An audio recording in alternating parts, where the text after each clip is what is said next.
I'm Rachel. I'm Joseph Gibbons. We live in Calais, France, and we work at the Maria Scapsilva House, which is a safe house for women and children from the populations that are on the move through Europe. We are the facilitators for the house. A lot of what our work is about forming relationships and getting to know people for who they are, meet them where they are, and learn from them as well as learn how we can help them. And as well showing them that they are loved and they are wanted.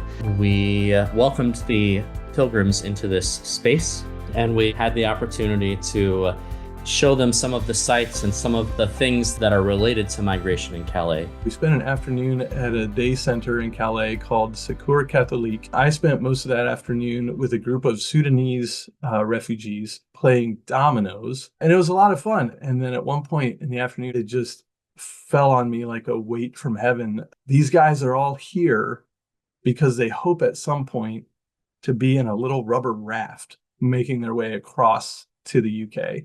It was hard to not just burst into tears as I'm about to do as that realization settled on me. We traveled across the channel to the UK for the entire 2-hour ferry ride. I'm thinking about these guys that I played dominoes with as I'm sitting here like having a nice meal in the lap of luxury on this miniature cruise ship of a ferry. I'm thinking about them on their little overcrowded rubber rafts out in the water. And I just can't make sense of how I was born into a life where I wind up on a ferry and they were born into a life where they wind up in a little rubber boat. What I carried away from this pilgrimage experience was a paradigm shift in myself. For most of my life, my focus has been on the overarching issues, but after this trip, I really feel that the way change does happen is it starts right here, in my own heart, in your own heart. It starts with how we treat, the people right in front of us. To spend an afternoon with people, connecting with them,